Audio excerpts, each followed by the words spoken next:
What's up, y'all? Spicy AF back with another spicy topic. Give this video a thumbs up. Also, follow me on X, it's spicy AF, and at spiceteaspill on Instagram. Here's my picture. Subscribe and share.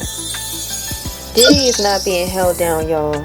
He is fighting back. So one of the accusers of SA, her name is Joi Dickerson, and she is coming and saying she wants to file a claim of lawsuit claiming that she was very suicidal, and there were witnesses that she told about this incident. There were witnesses that were around. She was in one of Diddy's videos, said that she was not interested in him, but she finally got wore down, went to date with this man.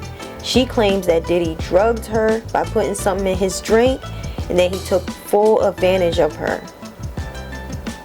Diddy is saying in response, he wants the court to throw it out because she was in his video.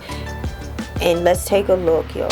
Diddy filed a motion to dismiss Joi Dickerson one by one. He's trying to stop and just put an end to these SA accusers. Joi Dickerson's situation is a little different because her situation happened in 1991. So what Diddy is saying is that during the time that Joi is alleging she was R-worded by Diddy, it could not have been because Bad Boy Entertainment did not exist. And she refers in her complaint to Bad Boy Industry. I'm going to read just some because we're not a lawyer over here. We are a layman over here. Just reading what I understand. The reason why Diddy is filing to dismiss, the court wants to explain that in deciding whether an action should be dismissed, the trial court in determining if the complaint states a cause of action, and if from its four corners factual allegations are discerned, which taken together manifest any cause of action cognizable at law. A court may also consider documentary evidence and affidavits in connection with motion to dismiss without the court treating the motion as one for summary judgment. While a complaint is to be liberally construed in favor of plaintiff on a motion to dismiss, the court is not required to accept factual allegations that are plainly contradicted by the documentary evidence or legal conclusions that are unsupportable based on the undisputed facts. Alright, let's get into the nuts and balls of why Diddy wants to dismiss Joi Dickerson Neal's case. Here is why, y'all. On the preliminary statement that his lawyer gave, without addressing the complaint's numerous false, offensive, and salacious accusations, which the Combs defendants vehemently deny, substantially all of the claims purportedly alleged by Joi Dickerson Neal cannot survive this motion to dismiss because they were brought under statutes that did not exist at the time the alleged misconduct occurred and against corporate entities that were not formed in existence. On November 23, 2023, plaintiff filed the complaint based on purported misconduct that allegedly occurred over 3 decades ago in 1991.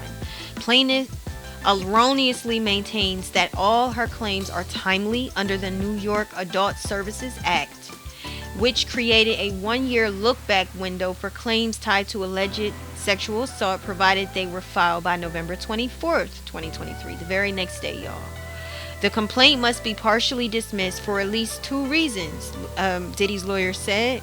First, while the ASA revived certain claims for which the statute of limitations has run, the ASA does not permit a plaintiff to revive claims under statutes that did not exist. Baby, Joi Dickerson Neal, her story, and the way that Maya Wakefield put this out, I couldn't stop reading it. I'm not going to read this entire article, but this is on narcissisticabuserrehab.com.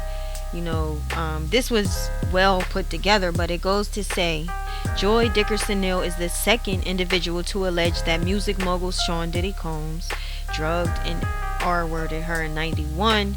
She lodged a complaint in Manhattan Supreme Court on November 23rd, 2023. Her action came just 1 day before the expiration date of the ASA Act. She alleges that in addition to the act, we're going to call it the SA Act, Diddy participated in revenge porn against her. The footage was allegedly shared with his associates in the music industry. She contends that the circulation of the video has been detrimental to her health, reputation, and her professional opportunities. Ms. Dickerson Neal's legal action follows the lawsuit, of course, by Cassie. And here we go with the cause of action.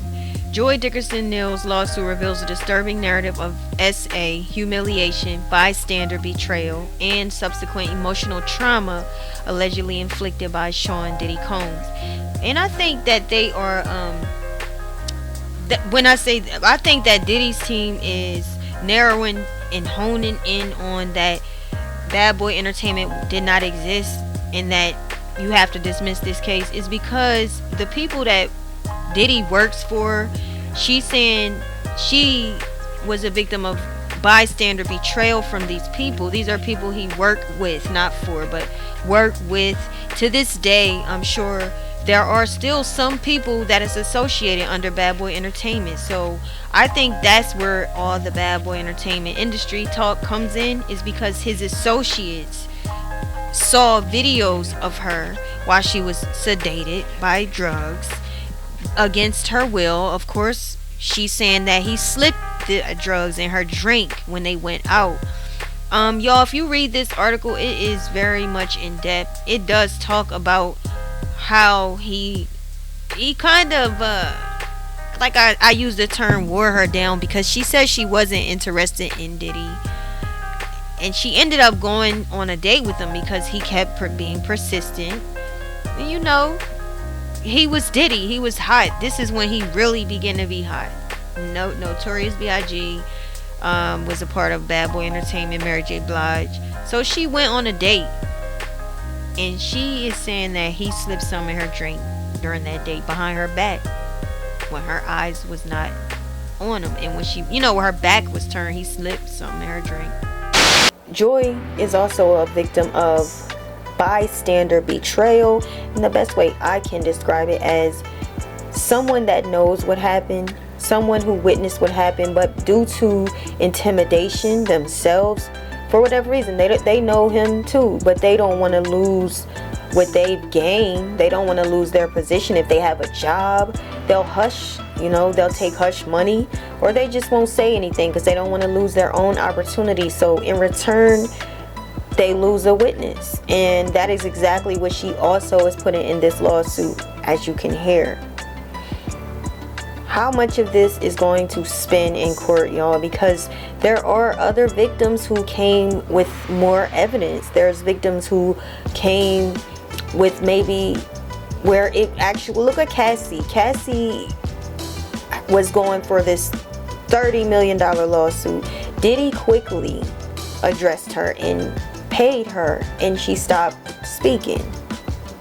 But when we talk about the other women that are coming out now in such a long span of time, usually, as I've been speaking about, usually after so long, statutes of limitations does exist, and after so long, you really don't have a claim, or you're going to have to fight and pay a lot of money for them to reopen or open an investigation. In this particular case, due to New York's new law, the 1-year look back law, that if someone files a lawsuit against somebody and it's over the limitations, if that person is still within the limitations, it gives other people another extended year to file a claim. So there's a lot of women that's coming out now against Diddy because Cassie won her lawsuit, and that opens the window for them to also sue him too. Diddy's lawyer really don't have anything to say, except these are all false allegations. They're coming for a man with money.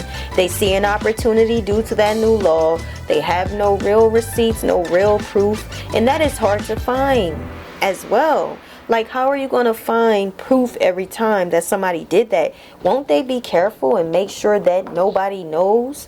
So they pick a place where there's no cameras, there's no people around. They groom the situation. They're going to put you around a friendly environment. They're going to be extra nice. They're gonna give you money. They're going to give you gifts. Anything to groom you to make you feel vulnerable and comfortable, so that when they strike, it's going to be at a time where your guards are off. You don't think this person will do this to you. At the time, Joi was in college. She was young. She was working. She just did the video thing to make an extra couple dollars. What's the harm in that? As you can see, there's a screenshot. Here's a screenshot of her face in this video, and on this screenshot, she don't look like she's interested in Diddy. He looks like he's interested in her. But that's not, is that enough? I'm trying to say, is that enough proof? And do they need proof? Because the way it's going nowadays, all you need is an accusation. They coming for your head. All you need is merely he did this, I was here at this time, and they coming for you. Me Too movement took people out. Harvey Weinstein, R. Kelly, they got taken completely out due to Me Too movement, Time's Up movement. So you don't need much proof these days. Think about Lil Rod and him having to be holding a camera while Diddy's in the shower. Him having to tape everything, which worked in his favor at the end of the day later on. But at the time, he felt completely forced. It's either I have this, you know, you get so excited. You have this great opportunity to really be paid. Your skills are rewarded. Your goods. You can write music. You're an engineer. You can put a beat together like nobody's business. And then your music are up for 2 or 3 or 4 or 5 or 6, 7, 8, 9 Grammys. Come to find out, he don't want to give you publishing rights to your own music. After you've done so much for him, you witnessed so much illegal activity around him. You've witnessed so many freaky things. Lil Rod said he was in a bed with Diddy and he did not know how he got there, basically. That can be argued, but we're gonna see when it comes to the court. That ain't done. But why should you, how do you go from being his engineer, being his music person, main man, until being the guy holding the camera watching him while he's in the shower? Being the guy on a yacht supposedly recording for his son, and the son is harassing the daggone stewardess. Lil Rod said he even got the receipts on that. So you see how all of that worked against Diddy. His own nature worked against him. Now you got these people that are very much disgusted with you for how you try to blackmail them. You try to make them be a part of the crime so that they can't testify against you if it happens to come to that, and later on it works against you. Well, the same thing happened to Joi, and her story deserves respect. She was hurt. She was really, really hurt. She was taken advantage of. But let me know what y'all think. Leave your comments. Hit that like button. Subscribe. And stay tuned, because we got more to come.